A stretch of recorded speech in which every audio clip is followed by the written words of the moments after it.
Maybe on Love YouTube Spotify. forever. YouTube forever. All right, well, thank you so much for coming. We wanted to, we started doing this off and on.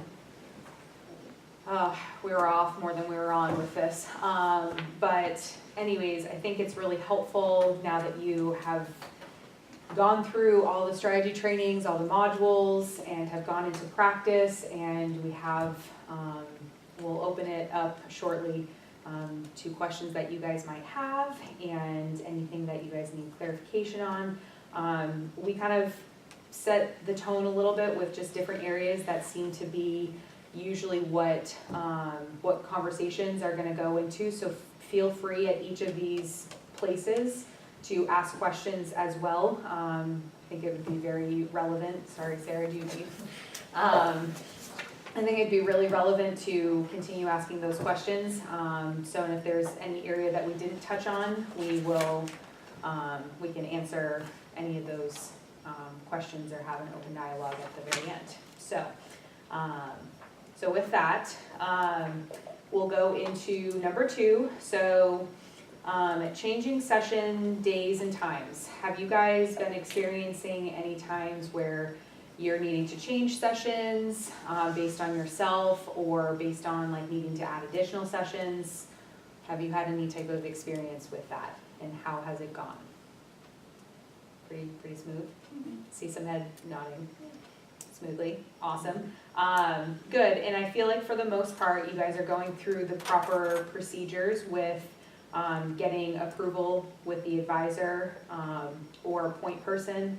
And if there's not a point person other than the advisor, then you're contacting supervisors with that. So continue to always ask that if a change in session needs to occur or adding a session needs to happen. Being really great about that. I have a quick question about that actually. Mhm. So we sent out an email about a change in a session. Mhm. We only hear back from like the advisor and not from the learning specialist. Mhm. Is it okay to continue with the rescheduled session? Yes. Yep. Okay. Yes. Mhm. Yeah, as long as somebody replies and you kind of get that permission, then we will eventually all get on the same page. Usually it's just a matter of having the time to respond to that. But I think, yeah, once you have permission from one or the other, definitely go forward with it. I would also encourage people to do group text messaging. I think honestly that, since we are always by our phones, text messaging is easier to pull up sometimes rather than email to pull up sometimes. So I would encourage group text messaging for that. And I would also like to reiterate that hopefully you're not experiencing this yet, and never will experience it, but students should never be dictating when change in session needs to happen. If they are wanting additional sessions, absolutely, if you and the student feel that that's warranted. Dealt with that with Delaney last night at 9:15 p.m., which was awesome that you were available and that's what the student needed.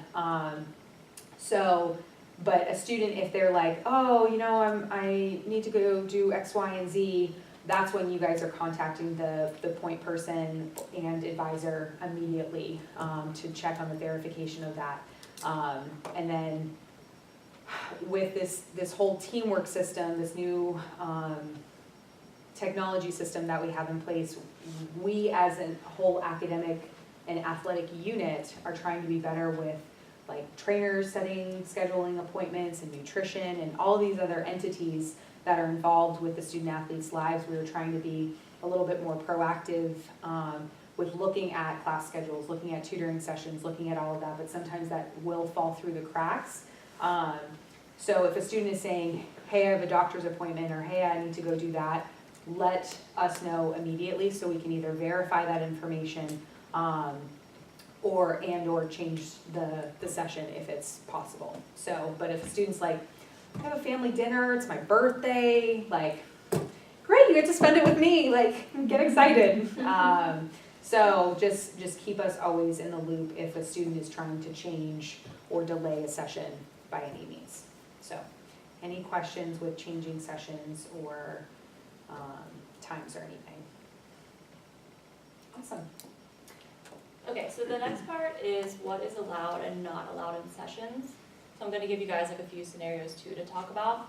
But first I just wanna say kind of how the week should be set up. So for your first session of the week, so if that's Monday or Tuesday, more organization should kind of be taking place. So that might take around 20 minutes. Obviously, it's gonna depend on the student and what they need as far as organization. But then the following sessions should really just be more of like 5 to 10 minutes, kind of checking in on how tasks are going, what else needs to be completed for the week. And the rest should really be focused on task completion. So any questions about kind of the setup of the week or the balance between organization or anything like that? No? Okay. So some scenarios that might be helpful if you guys talk through a little bit or if you have questions about them. So if a student is working on a paper and they're struggling to maybe come up with an idea, how could you support that student in a session? Brainstorm, Brainstorming, good? ask lots of questions. Yes. Questioning, Use those whiteboards that are in the tutor rooms, those are great. Just making it relatable to the student, like it's an open topic, choosing a topic that they're interested in so they get excited about learning. is anybody like kind of struggling with students in that area? Like they get stuck and you're having a hard time kind of like getting them out of that rut, or are you finding that you're kind of able to do that through questioning, brainstorming, working on the whiteboard? Good. Are students ever like, I really just don't know what to write, like, and are very adamant about that, and, I mean, it's like, still pulling teeth, like, how are you engaged with that process? Without, I mean, essentially without obviously giving them a direct topic idea, how do you approach that situation? Deanette, let's talk about you. Something, so, when my student gets distracted or is just really like, I don't have anything, that I can relate to this, like, why would I write about that, whatever, I said, okay, take 2 minutes or so to yourself and think about like how this might relate to your real life. You can get on your phone and look at Snapchat or look at Instagram and stuff like that, because those are the things that the student likes. And I'm like, come back to me with an idea about something and we can talk about it and we can figure out what we're gonna put in this paper. Great, great approach. Setting kind of little goals for them. Mhm. They always kind of like to accomplish those. What about a student that they don't want to go, they're trying to write a paper, but they don't want to go through the brainstorming process at all? They're like, no, I just want to write this, I just want to start typing. How do you support that student, or how do you work with a student that's kind of being difficult about the planning process? In my experience, I've moved on to another task because Okay. they have so many classes and so many deadlines that there's always something that can be done if they're stuck on or like refusing to do the paper process. Kind of like redirecting them Yeah. to something good. Anybody else either struggling with this or have like another way they've kind of gotten through? I just got mine in the habit of using that whiteboard every time we have to write. So we're drawing Venn diagrams, we're making columns and listing things, and Yeah. they just kind of know that that's what we're gonna do each time there's a writing activity. Yeah, so like setting that standard, no, we're gonna do this first. And for some students, they do kind of refuse to do the planning process, and you just kind of have to kind of help them along the way, asking them questions as they go, maybe try to make them do mini brainstorming throughout, where they might not really realize that's what they're doing, but you're kind of like tricking them into it. That's kind of what I've used in the past too. Do you think it's allowed for you guys to write on the whiteboard on what the student says? Yes, if they Yes. say. Yes. It was a tricky question, yay! Yes, you can, if it's the student's words, absolutely. That's where sometimes I find myself with, if a student's like, no, I just wanna keep writing, like, I just wanna get into the writing process, start typing, that's fine, like, tell me your ideas, and I'm just gonna, what are your main areas, and like, and I put it on me, I'm like, for me to conceptualize what you're even talking about, like, I need to do this for me, so, so sometimes if you can play it back on yourself of like, you needing that to be able to help better support the student, so, hey. And then I'm curious, have you guys ever like kind of come upon a situation where you're not sure if you're allowed to do something or not that you want to ask about now? I know sometimes in a session you might catch yourself like, okay, I don't know if I'm allowed to do this or not. and it's not always kind of convenient to text someone or go ask someone. So has anything like that come up that you guys are concerned about or curious about? It's not so much like if I know I'm not allowed to do it, but I have trouble with like wanting to correct like grammar and spelling. Like it's so obvious to me. I want to be like, do you think a comma should go there? Which obviously indicates that I think a comma should go there. So I have trouble with like wanting to help them in that area, but didn't you guys say like we need to recommend them to the writing lab? That's definitely something that you can do. You can also can. kind of like teach them why a comma would go a place and then have them look through the rest of the paper. Like, let's look for that same example. Do you see any other places where that applies and you could put a comma in? So kind of using it as a teaching opportunity, and then they're like repeating it going through their paper. Another thing is they can read through their paper, and sometimes they'll catch, oh, I think a comma should go there. Or they'll catch different spelling mistakes and things like that once they're reading it out loud and kind of hearing themselves. Or you can read their paper to them and kind of do the intonation of like where a comma should be and kind of maybe pause a little bit and let them try and catch it themselves. I know for a lot of them, the idea of having to read what they just wrote is exhausting. So hearing somebody else say it, they might also catch it more easily. Now for some, if you're gonna read it to them, that means, oh, I can pick up my phone and pay attention to my phone for the next few minutes, but, you know, trying to discourage that and, use that task, like, you know, commas are usually where you pause in the middle of a sentence, so where do you see that in your paper, that kind of thing. And I would wait till the very end of when the Yes. writing aspect is done. So if they're writing and you're seeing that and you wanna like help interject right then, I would avoid that, and so you're able to do those strategies. So I think at the end of the discussion post or at the end of the paper, whatever it is, wait to then, because that is probably the most helpful strategies without us giving the immediate answer. So, It's actually like exact, so I did wait till the end and I read it out loud, and so I was like pausing as well.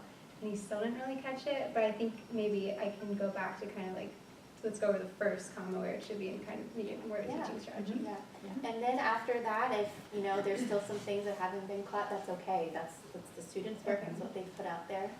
Creating like a list of things that, like for each student, having them create like a list of things that are maybe like gotchas. So, commas, sometimes the word isn't correct, like a and I have some that struggle with those or things like that. So I have them build a list of things, like skills we've worked on and like catches. And they usually have like 3 to 5, and so when we're going back over it, they are like on a scavenger hunt to make sure that like those specific things are not issues, because we've talked about them, they've worked on them, they know that they're issues, and so they're a little bit more aware then, and they can make notes on there like, okay, this is where it pauses, so like where should you be pausing and things like that. So kind of building like a list of essentially things that you know that have been issues in the past, that way they're more aware of it, instead of you pointing it out, like they have a list right there on a note card of these things that they're supposed to be looking for.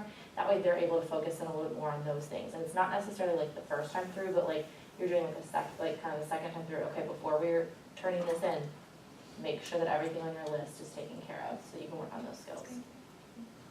do you guys ever find yourself where a student is just kind of busy doing a task and you're not really supporting or helping them with it?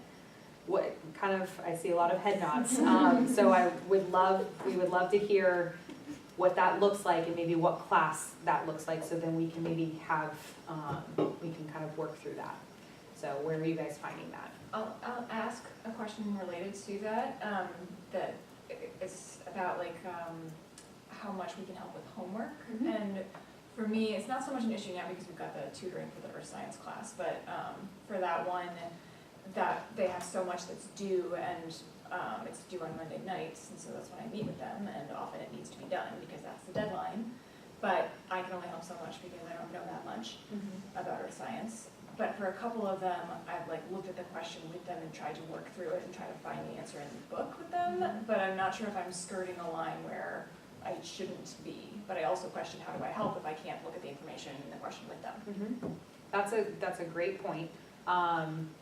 So The for, class she's talking about, sorry, is ESC 1000. and so there's 2 major things, assignments that are due on Monday nights, so the quiz and then the Learn Smart. Absolutely cannot touch the quiz, but that's probably pretty obvious, but the Learn Smart or the SmartWorks crap now, okay. So that, I think, reading the question, having the student understand what is it asking, like working through that is absolutely permissible. And then supporting the student on reading the textbook. And from my understanding with this program, which is very different from the Learn Smart, it doesn't highlight like a paragraph. You literally are going through the textbook and trying to find that information. So if you want to probably like skim the page to help hone in and direct a student to more specific areas, I wouldn't say narrow it to just one paragraph. If you could maybe do like 2 or 3 paragraphs, depending on the length of the textbook. I think that you're not giving the direct information because you're speed readers, and you know how to kind of look for key elements and everything, but kind of directing it to like middle section of the page I think would be really good, and then either you read or the student reads, and then the student gets that information for the question. Absolutely, that is completely permissible. So really great question. What else? I've definitely found that all 3 of the students that I have are very independent. So whenever there's some kind of like long paper for English or like something that they're working on, they're very much okay with just sitting there and just working on it. And at first they were just kind of like, oh, I'll do it this time or I'll do it later. And I'm like, well, you have time now, so let's go ahead and do it now. And then I'm just kind of like, every once in a while checking in with them like, hey, how's it going? Like, do you need me to proofread anything? Or they're like, no, I'm all right. So. Okay. So for that instance, and so it's more paper-based rather than like discussion-based, like, so it's longer assignments, like 600-800 word stuff, okay? Does the student have smaller chunked tasks that you guys could potentially work on that might not be due until like Friday, but this paper is maybe due on Wednesday? Do you have like, does it look like that, or? Yeah, I mean, they have like for their English classes, they have like an outline that they have to do, which is basically just like bullet points is what I'm picturing. And then they have to do like a rough draft, and then of course like the final paper. So a lot of times we'll get stuck where like we'll make the list of topics that they have like narrowed it down to, but then like they have to meet with their professor and get one of them approved before they can actually start writing it. But I mean, the only time that I really ran into issues was when, like right after the hurricane, when everything got pushed back and there was like nothing for us to work on, like no exams to study for, no papers to start writing, and we were just like, okay, like what do we do now? Okay. So the thing that I can think of for that, and where the papers might not be due immediately, or the exam might not be for maybe another 4 weeks, is, especially for an exam, look to see what the exam material might cover. So usually the syllabus would say that for the class. And so, okay, let's look at that exam and pull what chapters this is going to correspond with, or what modules this would relate to. And then possibly pulling the content for that. If it's an online class, they'll have the modules, so printing out that information. And more often than not, I feel like students are not maybe spending all that much quality time like reviewing that type of information, so you guys could work on that together. If it's more of a text-based, because it's a live class and they have a textbook for that and not like an online module. If they don't have their book, obviously we're kind of SOL, but if they have their book, then you guys can maybe create chapter summaries from that information. Yeah, So- a lot of times textbooks will have like learning objectives, like before a chapter, so having them go through and answer those and either type them out or talk them out with you. And then with online classes, I know a lot of them, under their modules, they have more information than what is assigned. So there might be like one assignment per module, but then there's all this other supplemental information, whether it's lectures, videos, other articles. Go through that stuff. Have them explore their Canvas page and really kind of engage with it. Because I feel like sometimes they get so focused on what's due, what am I going to get points for, that's all they focus on, so that maybe when it comes time for a larger assignment or a test or something like that, there's a lot of tertiary information that they've missed. So that could be a potential option if they have a lot of online classes that are set up like that. And then you mentioned English, is it 1101, 1102, do you remember? One is the 1101 class, the other one is like an ENG. 1001. Yeah. Yeah. I know at least for 1101 too, there's a lot of kind of like side readings that they're supposed to be doing for a class. And I think a lot of times they just skim them, or maybe they read them but don't remember that information, and they're not really quizzed on it in class, so they don't care that much. But that's some material that you could go back through with them and say, let's talk about this reading, what was it about? And if they're like, no, I don't remember, maybe you can go back through it, or maybe like take some notes on it, help them kind of figure out how to take notes. So I know at least for 1101, there's like a lot of little readings that go along with that they sometimes don't do, so. And I think if you find yourself, like the student is really just wanting to type because of a discussion or because of an essay, I mean, you don't want to break that process too. If they're very comfortable with, like, they don't need a lot of probing questions and like direction, I'm so lost, I don't know where to go, but if they are really engaged with that process and are pretty confident with that, then there are gonna be moments where you're just sitting, or what you can maybe ask is have the student pull up kind of the topic information and maybe print out an article, and so then you can familiarize yourself with that information and be reading through that. So then if a student is stuck at word 400 but they need 600, like you can ask different probing questions based on the reading that you now know about the topic, because we are obviously not knowers of everything. Right. So maybe asking the student to take just a few minutes of their time to look on the internet and print off a resource for you to become more familiarized with that, and put it on yourself and just say, hey, I don't actually know, like, I'm excited to learn about this. Like, would you mind like printing off a resource and let me familiarize myself so I can better support you with asking questions? So then that way you are a little bit engaged in the process with reading about the information while the student is very engaged with just typing on their own. Okay. So, great. Yeah, sometimes with my really independent students who don't need a ton of support as they're accomplishing a task, I'll either set myself like a kind of a mental timer, or I'll actually physically set a timer on my phone for like every 10 minutes, and then when it goes off, I'm like, all right, tell me where you're at, what's going on, quick little summary, what are you planning to do next, and then kind of let them get back to it, and then check back in with them in another 10 or 15 minutes, so. Great strategy. What else? What other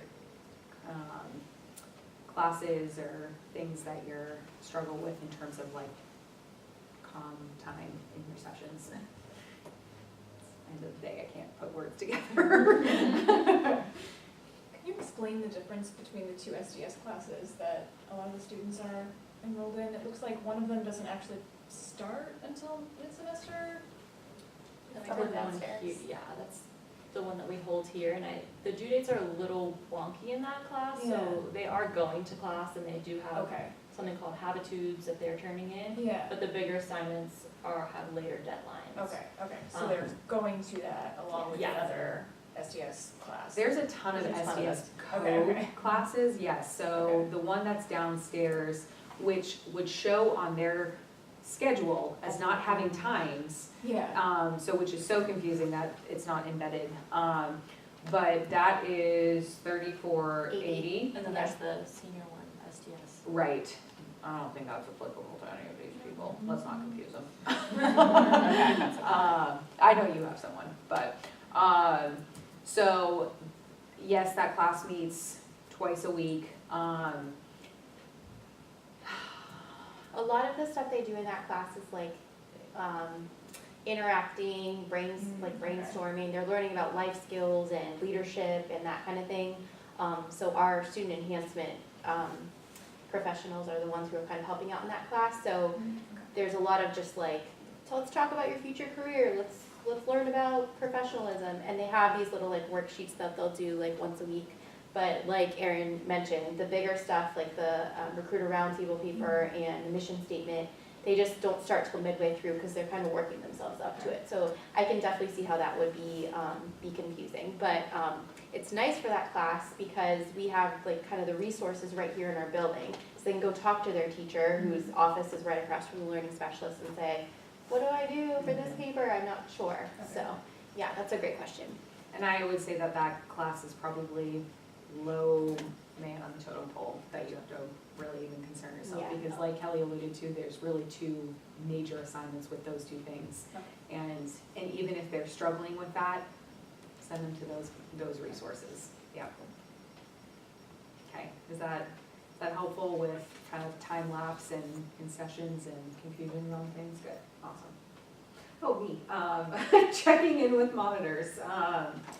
So again, just wanted to reiterate that you guys are, and I guess fingerprint should have come maybe before this. Is anyone have they gotten your fingerprints? Have you gotten biometric fingerprints done? And that's probably on me for not telling you you had to have that done. So at some point, especially day people, this is really convenient for you, which is, Jill, you have yours already though? Your fingerprints? Yes. Okay, so everyone else here, well, Jeff, you're not day. So Chris downstairs on the first floor, he can get you set up with your fingerprint. So that will allow you to be checking in and out with the monitors. You guys have been really great about like signing into a sheet because the fingerprints, well, that I just keep like patting myself right here. It's like a nervous energy. But yeah, you guys can get that done, and then you can be signing in with your fingerprint instead of actually signing in. So, and with that, just making sure that you are continuing to check in with monitors, and then if you ever are changing sessions, adding a session, that you're going straight to the monitors and asking what room is available. There's been a lot of confusion, and it's more so on my part on not updating the sheets for them, but they do like checks of the spaces, and usually if a person is not scheduled in a space, they're asking them to kind of move or shift, or they're not supposed to be in there, so they're always doing constant checks. So that's part of the reason why they should know where you guys are. And I typically do like an extra like hour on the front end, an hour on the back end to y'all's sessions. So hopefully that gives them a little bit of leeway if you need to have a longer session with a student and they're not asking you like, who are you? Why are you here? And let us know if you're having any issues with the monitors, or if anything is happening that we can be diligent about communicating. I have a question, because I did the thumbprint maybe like 3 weeks ago, and I'm not able to. Still doesn't work. Yeah. Mine has never worked. Okay. So Okay. honestly, So I'm not going- it's not. So that really, it's really annoying, and we even jokingly said today, we need like retina scanners instead. So, Kentucky has them. yes, so why can't we be like Kentucky? Sometimes you can like do it a few times, put your thumb in the print. It's weird, because they're like looking at you like, okay, so can you just sign in? But if you're at the door or something outside and you're like trying to get in and it's locked, try a couple different times. You can like brush off your thumb. I don't know. Those are tricks that Lick they it, try to don't tell do you. Oh God, please don't lick it. That's probably like the issue with the system. Somebody licked it. Kelly, you did it. It's broken now. Oh, too funny.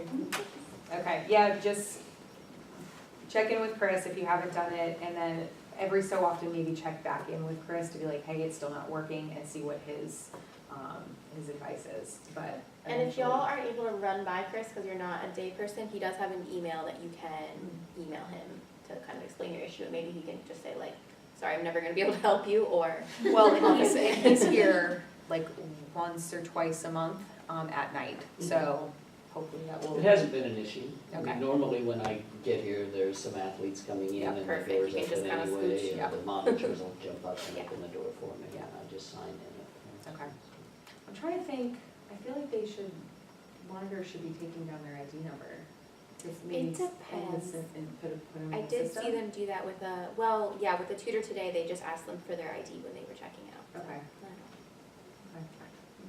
Well, I guess the question is, which do you prefer? Because sometimes I sign in and sometimes they ask for my ID.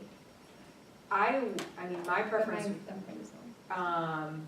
My preference would be saying your number, to have it in the grades first system. So that's interesting that they just don't do that automatically for monitors. I'll say that in ATP. Yes, Or you have something to say. ACT. Yes, act. Act. That's a meeting, I'm filling, then I go to them. So yeah, I'll bring that up, cause they should be trying to put it in the system, I'm not sure, there may be are new Sometimes they do people that that. are confused or something. They've never asked me for my number, and my fingerprint only started working on Monday. Interesting, okay. Yeah, I would say that if first route, and I mean, if they don't ask for that automatically, be like, my number is, and then just generate that conversation. And then if it's not, if the system is not accepting it for whatever reason, then put it on paper. So, yeah, our preference is definitely to put it into grades first. First. Go. Okay, so number 6, advisor/learning specialist communication. I know in all the emails we've sent out, we've kind of harped on this topic. So just continue to communicate as much as possible with advisors. If you haven't met advisors yet and you are here during a time that they're here, either if they're here for study hall or you're here during the day, just pop your head in, say hi to them. Even if they have some in their office, just like, hey, this is who I am. They just kind of like to know and just be aware of who you are, and then they're more likely to also communicate as well, so. And keep that line of communication open too, like even if you've met them, still pop Yeah. down every once in a while, like seriously, they, like, even if it's not that big of a deal, you don't have like something major to tell them, but like, Johnny's doing really great, I'm really excited for him, like, he's progressing really well, blah, blah, blah. Or if there's obviously an issue or a concern, sometimes talking to them face to face, it keeps that communication line open, for a long time. Yeah, and I think sometimes it's like intimidating, you think you're like wasting their time, or they're so busy, you don't wanna pop in there, but they really do request all the time, like, hey, can I meet this person, or can you have them come down and see me, so, yeah, you're not bothering them, they really do like to hear from you, whether it's face-to-face, through a text, etc. And if they don't respond, we're really sorry that sometimes, and I mean, same with us, Yeah. if we're not responding and you're hearing from, like, that's why Kelly said, if you're hearing from one and not the other, like, it's usually because we're backlogged, we're in the middle of a session where something's happening, because obviously we have all 2 phones and we're pretty connected to everything, but, I promise they are seeing the message, they aren't good about responding because they're immediately going to the student or immediately going to the coach and immediately trying to like figure out and support you guys with what is happening. And then if you're still not hearing, they still haven't gotten the communication back from either the coach or the student. So it's not that they didn't see it or acknowledge it. So just please continue to be patient with that. That's, I find myself struggling with that sometimes too, I immediately go and try to fight the fire, and sometimes it's not, I'm still waiting to hear, but, so, sorry about that. Yeah, and if you guys ever have questions and the main person who you think you're supposed to contact isn't answering, you really can come to any of us. A lot of times we're upstairs anyway in DSL. If we walk by a room and like, hey, quick question, you can even come to the DSL rooms if you need like an immediate answer about something. So we're usually all kind of on the same page, or we can reach out to someone. So we're all here to support you. Also, the assistant learning specialists as well have their offices up there, so you can pop in with questions to them as well. Okay, so kind of moving on to the points here. So is anybody having any confusion with no-show reports versus 1-minute reports, either how to do them or when you do them, anything like that? Okay, good job, guys. So no-show, just to remind you, you uncheck that little box. That's if you don't hear from the student at all, no one's heard from them. You can put the little Yeah, uncheck. uncheck the time next to like the student's name. And you'll still put your full time in though. 1-minute report, that's kind of a place marker, so if anything comes up, you really can do a 1-minute report, whether they are at the trainer and it actually like is excused, or they were accidentally like scheduled over you with another tutoring session and it didn't get figured out till last minute. Anything that you need to mark on there, you can do a 1-minute report for, and it's literally just, if the student was supposed to come to you at 10:40, you put in 10:40 to 10:41. Is that the same for like if they're at a competition or out of town, like you still Yeah, mark it? and you can just put a little blurb in there, at competitions that we didn't meet or whatever it is, just to kind of remind us for advisors, for our purposes, for time cards, anything like that. Just kind of marks that time so we know what happened. Tardy sessions, continue to text the point person and the advisor as soon as students are 10 minutes late. Even if they tell you, I'm on my way, I'll be there in 30 seconds, I'll be there, literally walking up the stairs now. They usually aren't, they're usually like at the stadium, and so just make sure that you're letting advisors and point people know so we can try to find them and get them to you as soon as possible. And then also send a text if you remember once a student arrives. I always forget to do that, and it'll be like 30 minutes later, and you're like, did they ever show up? I'm like, oh yeah, they came a while ago. So if you can remember, just kind of keep them updated as you hear from them or as they arrive. With tardy sessions as well, please make sure that you are putting in, and this is more for like time card purposes and tracking purposes, like the first sentence should be like student was 15 minutes late to the session. So even though you're like, that's reflective in the time that you're putting for the actual student, I think that that's an eye grabber too, because we read reports and we summarize that usually in like an Excel, and so that shows up with the student being 15 minutes late, and it doesn't capture the exact time that the student actually comes to a session in that reporting system. So if you can put that as kind of like the first line, that would be really, really helpful too. And then also something I kind of missed, if students say like, I can't come to you, I'm at the trainer or I'm getting treatment, they will say that a lot, but that's never an excuse for them not to come to the session. And that always sounds really legit, like, oh, like they're getting treatment, like they probably need to be there. They can schedule that at any time, and they chose to schedule it during your session. So definitely alert somebody right away if they text you that or say that to you, because What time does football practice end on Monday?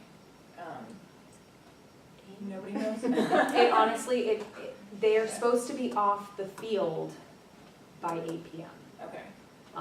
So, Sometimes it's earlier, sometimes it's later, depends if they won, if they didn't win, Okay, how Coach Matt feels that day. yes. gotcha, okay. So honestly, like I have sessions that are supposed to start at 8 p.m. And one at 8 p.m., one at 9 p.m. and the two just end up kind of merging together, which really stinks. Okay. Yeah. So, no, it's really frustrating. And in the past, for the fall semester, he's kind of moved, then segued off of like Monday nights, like true night time. And it's come a little bit earlier, so maybe in a couple weeks, wishful thinking, so then you can have. Yeah, maybe after LSU. Okay.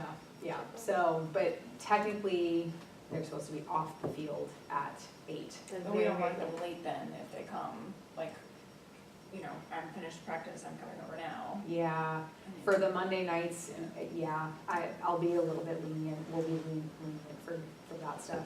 Mhm.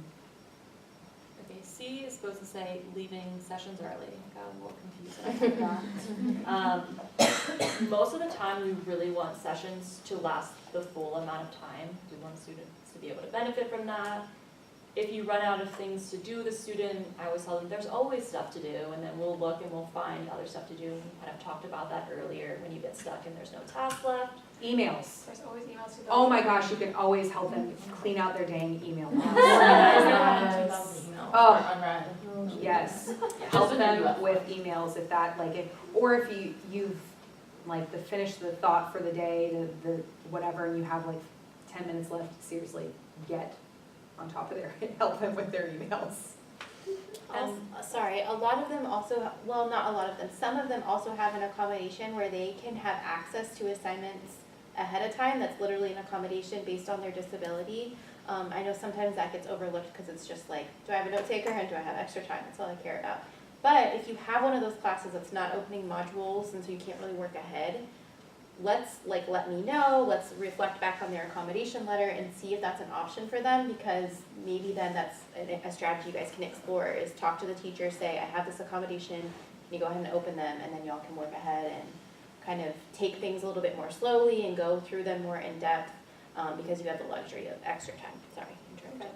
And I think a lot of students, sometimes they get in the habit of maybe they they were allowed to go once, and so then from that point on, they're like, well, you let me go before, I wanna go now.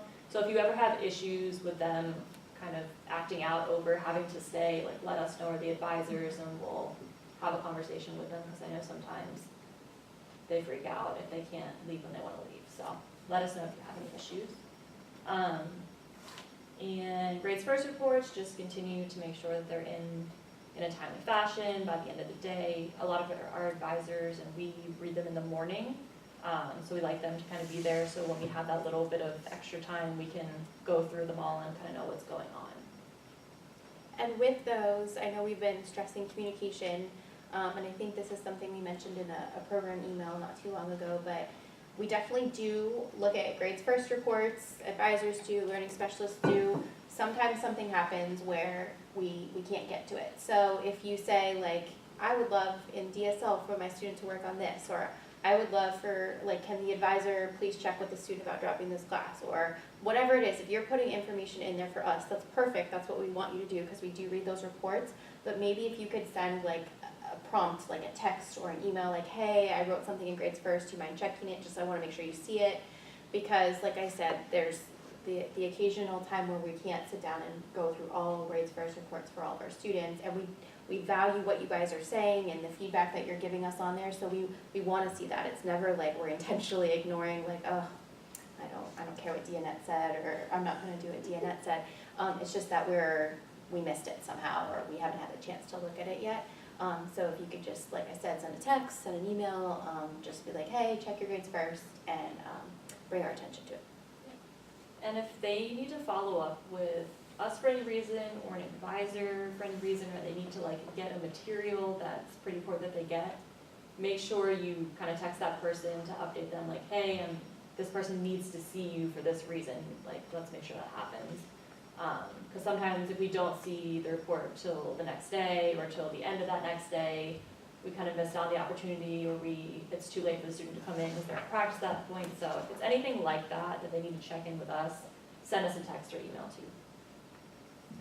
If there's a student that needs like lined paper, and obviously we're not allowed to hand that out, is there a place that we can go to get it from somewhere else, like in the building, to have on hand to provide for them? Not lined paper. Resources are weird. We're weird about resources. Thank you, NCA. For that case, if a student is financially not able to get a certain resource, lined paper or a calculator, or, what have you, there are different funds that we can seek to ask to use. It's going to take a little bit of time to honestly do that. Like I had a request of a thumb drive, like a student needed a thumb drive, and the student wasn't financially able to go get that. So I talked to the advisor reached out to the coach to see if they were in support of this fund, it's called Opportunity Fund, and to use money to get that for the student, and then like the advisor is able to get that. So if it's lined paper or other things to that nature, bring our attention to it, bring the attention to the advisor, and then we can try to work on the back end to try to get that established. So More often than not, they're probably just too lazy to Yep. go. You know, buy when you it. tell the advisor they'll come on paper, pretty soon after that. Looks right. Yep. All right, so in the weekly emails, we always attach the discussion permission sheet. Have people been able to kind of look at that and check that? Okay, just to kind of reiterate, the reason we do that is we want to make sure that we are within our limits of what we can assist with, and so we check individually with each instructor that has discussion posts. A lot of it comes back to FERPA, since it's like an open forum and you're able to see the names of all the other people in the course. It's very important that we're kind of being observant of privacy and those kinds of things. That's part of it, and the other part of it is some instructors like to have discussion posts be reflective purely of the students' abilities and what they're able to kind of produce based on course content. So that's why we do it. I'm sure you guys understand that. We now that the beginning of semester, we're kind of shifting into, we're in a groove now, we're in the middle of the semester.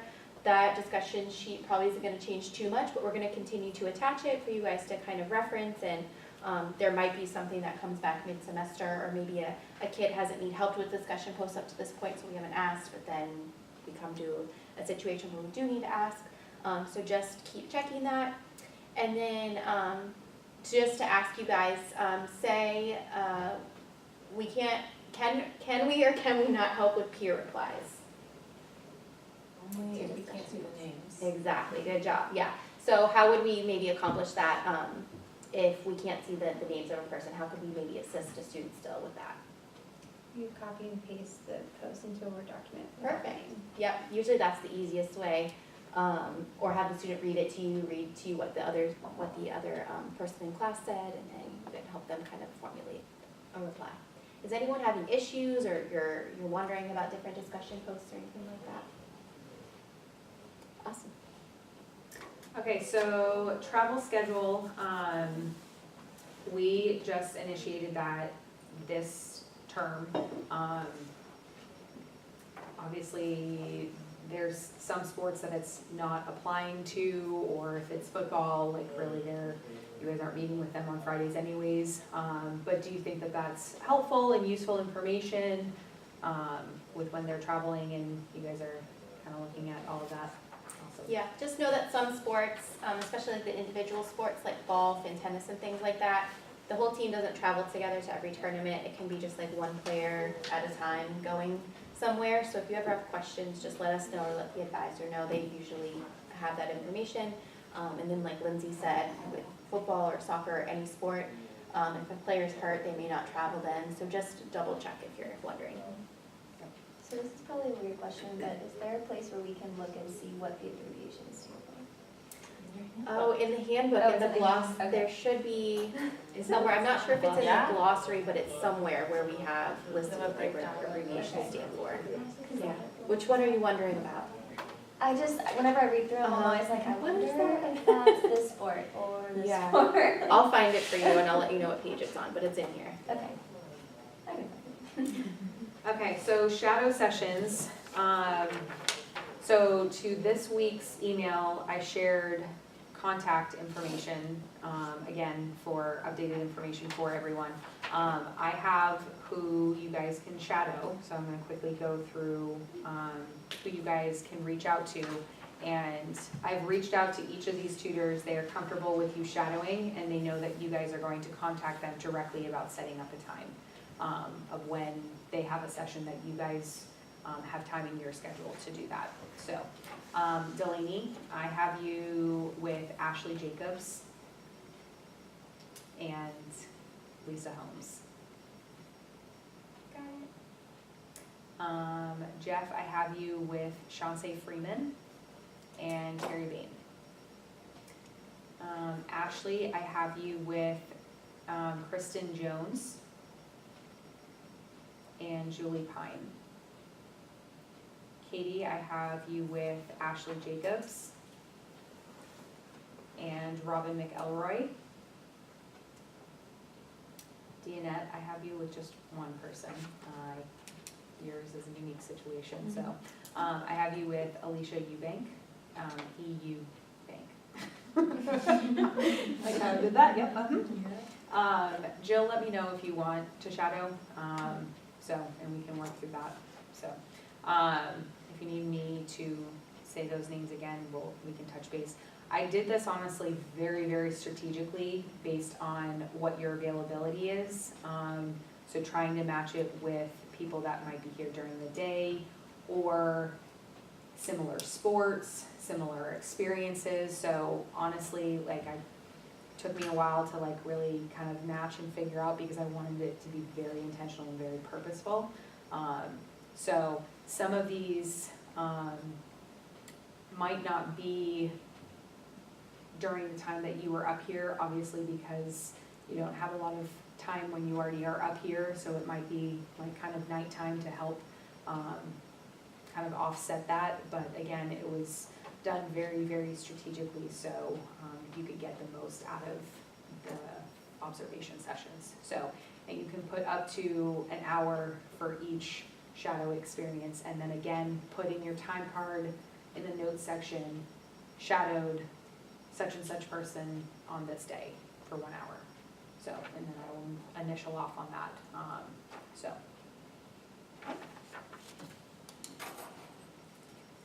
Does anyone have questions about accommodations? I know I sent out an email not too long ago that kind of indicated whether or not students have requested their letters yet. Has everyone kind of, if their students do get accommodations, been able to go through that process with them, like forwarding to instructors and that kind of thing? Awesome, good. We usually, again, try and take care of that at the beginning of the semester. But if you guys are realizing that as you go through different tasks with students, or they take their first exam and they're thinking, man, I wish I had a calculator, I wish I had more time or something like that, please let me know, because we can always add on to their accommodations or change their accommodations. It's not very difficult to kind of just get in touch with the DRC and let them know why they're needing that information. So please feel free to reach out about that. And real quick, there are some students who do not wish to use their accommodations, and we do have to respect that they don't want to use them.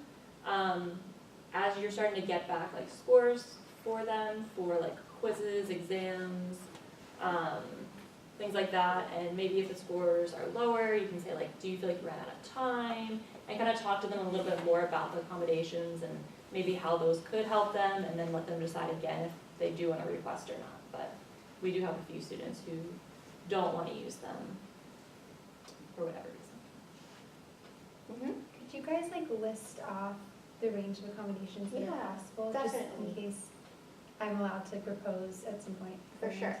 that. It's a great question. So the reason we don't like just outright provide the list of full accommodations is just because it depends so much on the student and their individual profile and what they've been diagnosed with and everything. If you guys had the opportunity to come in and review your student's evaluation, you would have you could see some information like that. And please feel free, if you still want to do that, you're more than welcome to come meet with me anytime and see your students' evaluations if they have them. But some of the most common accommodations are having a note taker, having the note taker service, having extra time, getting access to PowerPoint presentations. So if professors don't post those online, the student could potentially have access, not potentially, they would have access to those. Advanced notice of assignments and deadlines, and advanced access to assignments. So again, that's what I mentioned before about the modules having them open early. Print copies of oral instructions. So if it's a live class and a teacher is standing up there and explaining what an assignment is going to be, instead of kind of having it on Canvas or on the syllabus, they would have to then write it down for your student, which is great for people who have struggled with memory or attention or anything like that. As far as test taking goes, there's calculator for classes that don't allow a calculator. Your student would have permission to use a calculator. Memory aid, in some cases, they could use either a note card or a sheet of paper. That really just depends on the instructor's preference, but something to help them on the exam. And usually the instructor then has to approve it ahead of time, but that's an option. Low distraction environment for taking exams. So they could go take it in a professor's during their office hours, or in their TA suite, or even down at the DRC. Along with that, there's also a completely separate environment if they want to do that. And then extended time for exams, the two options are time and a half or double time. There is Scantrons. If your students struggle with kind of lining things up and filling in the correct bubble that goes with the answer, they could do just kind of like circle their answers on like a multiple choice test instead of having to fill out the Scantron. There's like audio textbooks in Kurzweil, which is a text-to-speech software. They can also use that on exams if they qualify for it. So if they would like to have their test read out loud to them instead of them having to kind of read it and decipher it, that's an option. They have Dragon software that they can use, which the student would then be able to kind of speak their exam instead of having to type it or write it. That one's a little bit just more of a process because they have to go and set up a profile for themselves where like the software is going to recognize their voice. So they would have to do like a training session on the software prior to their exam. But that's not a problem to set up. We can definitely do that. you guys think of any that Spell I'm check. missing? Say it again. Spell check. Spell check, yes. Computer for essay exams or essay portion of exams, so if a student is a slow writer or they struggle with handwriting or anything like that, they could potentially type out that portion of the exam and along with that have the spell check on the computer. So the class we use that most for is for Good Life, IUF 1000, since those exams are purely essay. I know there's definitely other classes like that, but that's the one that everyone has to take. I don't know how you remembered all of that. Advanced copy of syllabus, some have that. Yeah, some right before do, the classes yeah. start. Yep, so They're that one's not always used just because of with campus access. As soon as a student logs onto campus, their syllabus is there. But every once in a while, if we know a kid is taking a class like a week before, usually you guys aren't meeting with them, but say they're a returning student of yours and you want to go ahead and get access to that syllabus, it's something we can definitely try. It's an accommodation we have.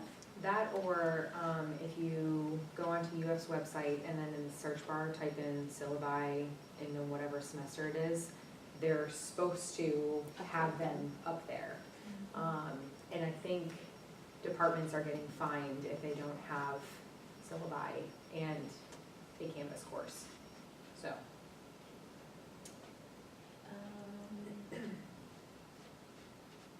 Those are all the ones I didn't Got think all of of. them.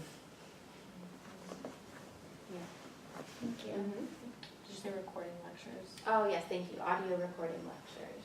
Yep, so they can do that just like on their phone or anything like that. Mhm. All right, so anything else that we haven't touched on? We gave you a lot of information, a lot of things that we went through. So is there anything else that we didn't touch on that you guys have questions on? Yes. We're still waiting. One of my athletes is saying that he is supposed to be getting a content tutor for the econ class, but he hasn't gotten one yet, so I don't know that much about econ, so like, I'm kind of struggling through it with him. I'm like, oh, I don't know, let's look up that term. Like, what does that mean? So, Definitely reach out to the advisor, and if there's not a point person other than the advisor, you can copy me on the text or the communication, and I can check into that for you. So, yeah, content tutors should be all up and running by now, but it definitely takes a minute. You can have him check, I don't forget the guy, but have him or her check his email, and search Greg Mason, because a lot of them don't know that it was already emailed to them, so if you haven't done that yet, it probably is actually in there. Even if they say I've checked my email, you have to check You your should email. probably check it. There's an econ lab upstairs as well at night, until that gets figured out. Is it for ECO or is it for AEB? AB. Oh, just kidding. It's like the economics, food, and you. Is that for CJ? No. No, okay. I was gonna say. Is there no longer an AED day lab? No. Just keep guessing Try your to students, guess. guys. Brian, Brian, Yeah. yeah. It's like, I always need to help him a lot, with that class, because there's always tasks, like Mhm. always. Yep. Mhm. So, I was gonna say CJ has one now, so, Yeah. so. I was gonna say for AEB, since the tutor's gone the first time I had to do it without a content tutor involved with the student, I got the directions from the student like a week ahead. And okay. read them before we did it with them, just because those directions are normally 15 pages long. Yeah, they're so long, and then there's like, it's like Yeah. estimated time, 2 hours. That's So- never right, by the way. We're like, It's 2 hours to read the get directions. as much. Yeah, no, really. it's deceiving, because the assignments typically tend to be a little bit easier than they look from the outset, because the directions are so long, but it's because she breaks it down step by step for them. They do get intimidated, they see an hour and a half or 2 hours, they're like, what, we don't have that time, but usually, it depends on the student, but usually it doesn't take quite that long, so. That's it, Because they usually have like an example yes, to go off of. exactly. So now we just like pull that up and we're like, okay. Let's just copy what they're Yeah. doing. What are they doing in this, Yep. so. Yeah, I definitely, next time you see the student do the email, that's a great suggestion, but. Most of them just have no idea that it was sent there, like, they maybe were told at one point, but no one has been like, it's gonna be in your email, so they just don't. Yeah, he's like, well, my advisor's supposed to let me know. so. Yeah, content works differently than our program. We schedule for our students and kind of are the liaison for that. With content tutors, it's kind of on the student themselves to reach out to the tutor and initially and set those things up. So that's another great kind of strategy and skill that you can work on them with is like, okay, what can we say to your content tutor and what does your schedule look like?